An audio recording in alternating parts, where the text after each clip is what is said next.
Nichols, coming here with another fabulous Beaufort County report. Today, we saw a celebration of a living shoreline, and joining me is Van Willis, the Town of Port Royal's town manager. Thank you so much for being here. Absolutely.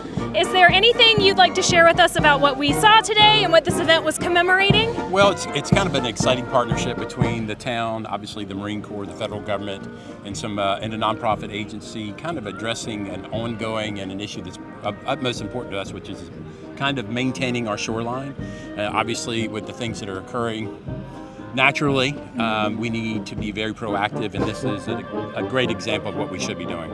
We heard a lot about that theme today of resiliency and environmental stewardship. Does this speak to any of Town of Port Royal's initiatives in that area? Oh, absolutely. We're in the midst of evaluating our zoning code to address development and tree ordinances, and so this just kind of dovetails nicely into what we've been doing recently. Well, that sounds fabulous to us. Is there anything else you would like to share with our viewers today? No, I think this is just a great opportunity for us to partner with organizations at all levels and be very proactive and take care of where we live. Well, thank you so much, Mr. Sure. Willis, for your time today. All righty. And stay tuned.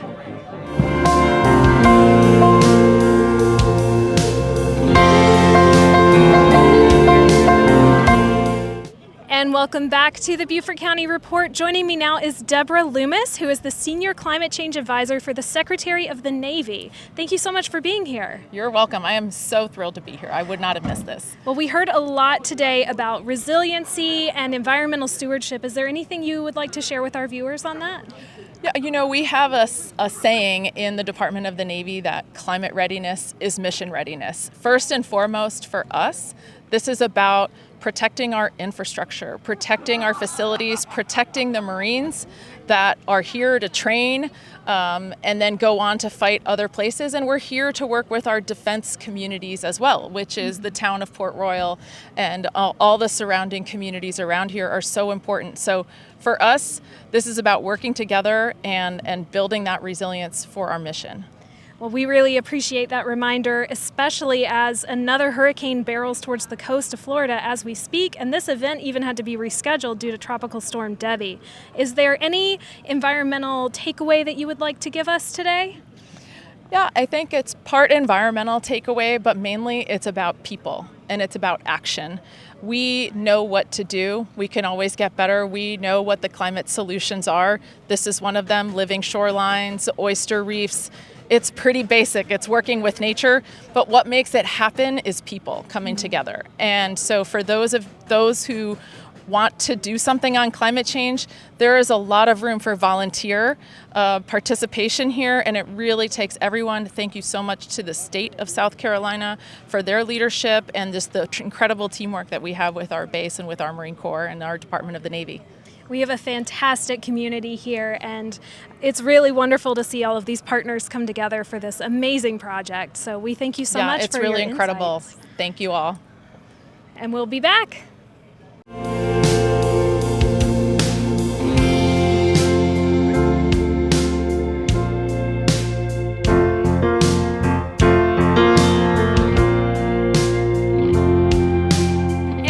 Back with the Beaufort County Report. Joining me now is Representative Shannon Erickson, who represents District 124, right? That's See, it. I'm learning. Yeah, we're standing in it right now. It's an honor to represent Port Royal and Marine Corps Parris Island, our recruit depot. We heard so much today about the fantastic community partnerships that went into this project. The partnerships are almost every level that you could possibly think of.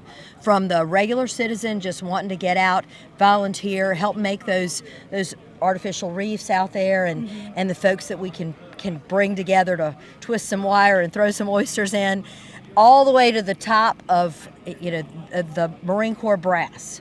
Everybody in between, SCDVA, USC, Beaufort, Coastal Carolina.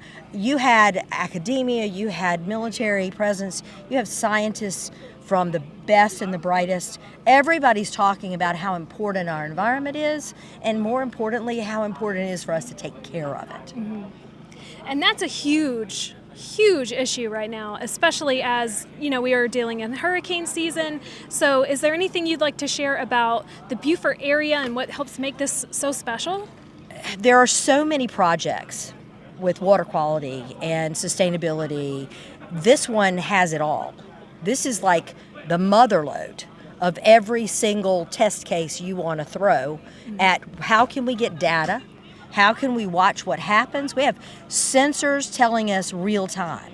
And the fact that we're going to be able to access that, anybody, online, and watch what's going on, I think that's going to be instrumental in the public being aware for the first time ever of what those tides look like, what the wave action looks like, how much sand accretion or loss we have.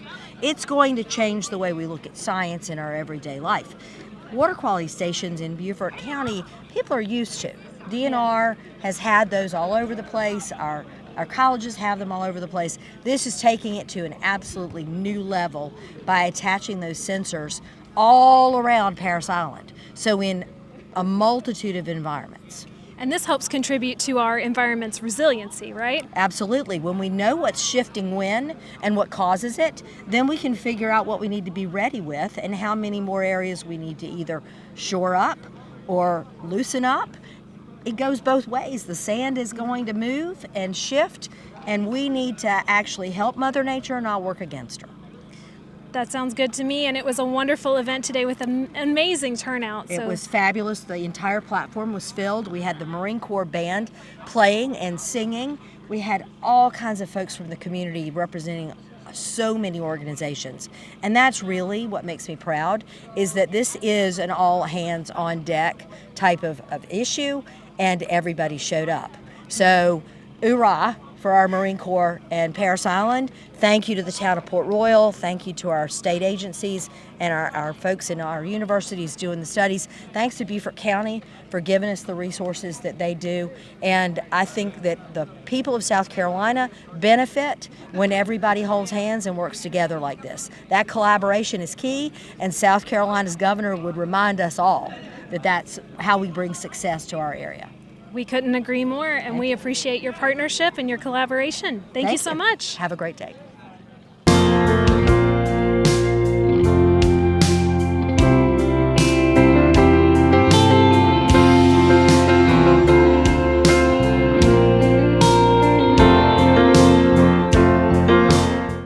And we are back with the Beaufort County Report. Joining me now is Mason, who is a student with Coastal Carolina University. Yes. And with the Burroughs and Chapin Research Center. Yes. So thank you so much for being here today. No problem. So can you share with our viewers exactly what is a living shoreline?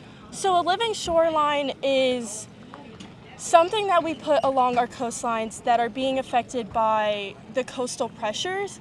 And with those coastal pressures, it's going to be like wave current, wind current, the tropical storms coming in, basically parts of the current that are being affected by the oceanic system and how they're being deteriorated or failing because of those pressures. And so we're trying to make those pressures either be relieved or to make it not as impactful. That way the shorelines can build back and be beneficial or just at least thrive in what they currently are in. Mm-hmm.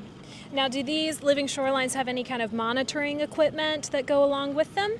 Yeah, so some of the equipment we use to find those pressures and find out what we have to do to help benefit them is we have topographic LiDAR, we have sub-bottom sonars, we have satellite imagery, we have high dense GPS, we have a lot of computer monitoring and model buildings. That way we can build the models and build the information we need to see best fit for those environments and how we can best impact and help them benefit from it. Now, one thing we heard a lot today was resiliency and environmental stewardship. Can you share a little bit about how these projects help us achieve that? Yeah, so these projects help relieve that pressure, but also bring the community together for not only building back or helping the environment, but also helping the people around it and the industries around it. That way we can have the best of what we need in that scenario. So like our living shoreline we're putting in is going to help take the pressures off of Parris Island and help build that marsh back that's been taken back so long and alleviate some of those pressures along the shoreline. That way that marsh can continue to grow back and thrive and potentially help prevent the coastal flooding and get some of the protection from like tropical storms and all those things that can occur along our coast. Well, those are super important, massive issues for us. Obviously, we've had a huge hurricane season. So I see behind us you have some educational demonstrations and everything. If there's one thing that you would like attendees of this event to take away with them, what is it? So all this equipment is stuff that we're not just using for singular projects, but also the equipment we're using for several projects to not only benefit the environment, but also benefit how and where like people can build their houses, where the eco-tourism can be in the best beneficial spots for it. That way we're able to not only help our environment, but also help people around it and not just affect the living. Wow, Mason, thank you so much for sharing some of these incredible environmental insights. We really appreciate your time.